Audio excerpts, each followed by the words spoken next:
and thanks once again to everyone calling in today. Appreciate your interest in the week. Yesterday, we filed our 10Q for the June 30th quarter. That's the first quarter of our 2012 fiscal year.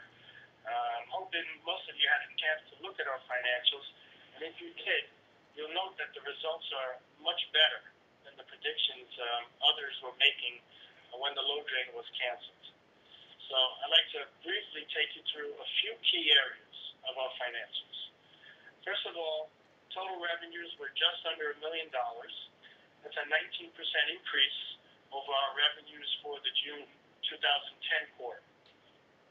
Roughly two-thirds of these revenues were load drain related. It gives you an idea just how well load drain was doing. Our last shipment of load drain went out in April. There were royalties earned this quarter, and we will earn royalties in this current quarter, the September 2011 quarter. But that is it for load drain.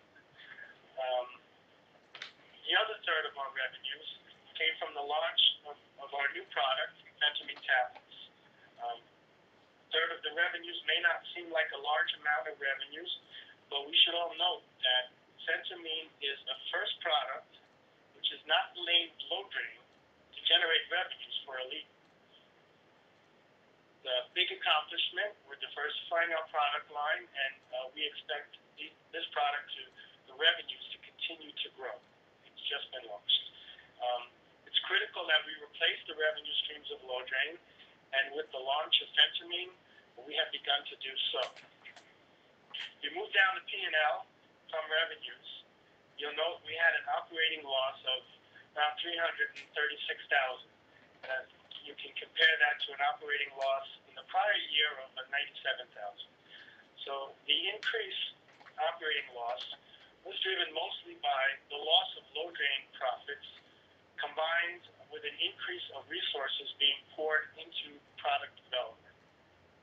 It's important that we focus so acutely on R&D as we need to bring new products online. So our resources are being very focused just to do that.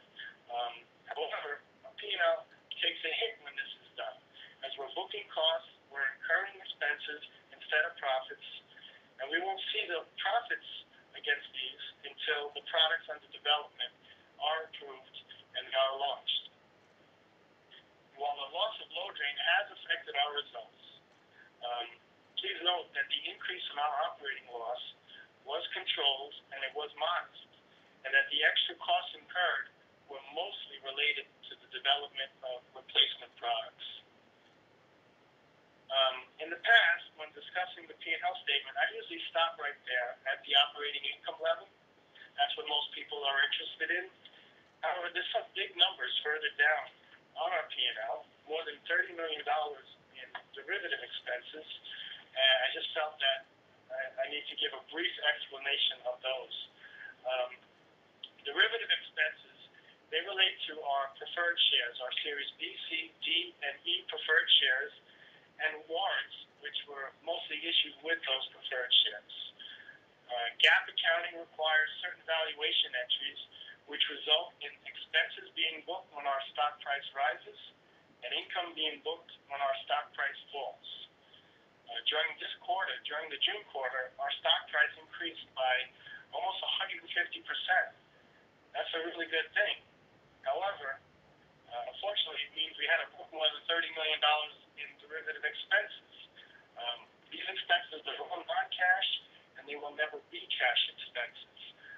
Just to give you an example, if we were to have a stock price similar to where it is today at the end of the September quarter, we'd be showing large revenue items in this area. All of these, whether revenue or expenses, are all non-cash. Never got a question on derivatives in the past, but it was really large amounts, so I thought I should mention it. One more thing I'd like to mention with regards to the derivatives, specifically our Series D preferred shares. During this quarter, the Series D fully converted to common. They began their conversion in the prior quarter, and they finished that in this quarter. So the Series D preferred shares are gone. They're no longer in existence. And this is a very significant step in cleaning our capitalization chart. The Series D is one of those legacy overheads which we inherited, and getting them off our books will really be a great benefit to Elite in the future. So we're very happy about that. I'd like to take you from our P&L over to our cash flow statement. We had a positive operating cash flow this quarter of $239,000. That's compared to a positive cash flow in the quarter last year, which was $50,000. The biggest driver in our positive cash flow is related to the reduced working capital, which is required by the company now that low drain has been discontinued. So we did not replenish our low drain raw material stocks. We used up what we had, and this increased our cash flows as our purchasing declined significantly. Just one of the ripple effects of the low drain being discontinued. Out of this $239,000 in positive cash flow, we invested almost all of it, $235,000, in our new facility. The construction at that facility is nearly complete. The facility has already been inspected by the Drug Enforcement Authority, and we expect soon to have an inspection by the FDA. So everything is going on schedule with regards to that project. Our overall cash flow, you take into consider your operations, your investments, and your financing activities, was a negative $66,000. That's an improvement over last year's. The June 2010 quarter, the same number was a negative $188,000 negative cash flow. And this is, considering the challenges which we are currently facing, this is really quite an accomplishment. So we're holding it together. To summarize, this is the first quarter of our new fiscal year. This fiscal year, it's a year in which we need to bring new products online to generate revenues. And we launched the first of these new products this quarter. And we're also substantially done with the construction phase of our new facility, which will be used to manufacture the other new products which will be launched during this year. This facility, I should note, is also fully paid for.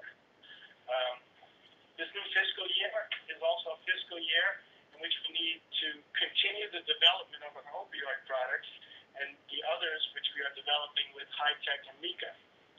As Chris noted, we remain on schedule and moving forward in all of these areas. This is also a fiscal year which began with a setback in the form of low drain being removed from the market. There were dire predictions of our fate as a result of this. But if you look at our results for the quarter, revenues and cash flows were both improved as compared to last year. That being said, our financial situation has overall deteriorated somewhat during this quarter, and our turnaround still remains in a critical phase. The remainder of this fiscal year will be difficult, with losses and cash burn to be expected, but the decrease in financial position was not significant. We are still in a position financially, and we're still in a decent position financially, and have already much in place with regards to resources and product development that we need to move forward. So the challenge of this fiscal year is one of adapting to the abrupt change in our product mix. It's one of prioritizing, it's one of managing our limited resources and controlling our cash burn. And these financial statements clearly show that Elite met the challenges in this quarter. Every quarter that we do meet this challenge, it brings that much closer to the commercialization of products under development and in our delivering of profits and value which are expected of Elite by our shareholders. So thanks for taking the time today to call in, and thanks as always for your interest in Elite. Now I'd like to introduce our Chairman and CEO, Mr.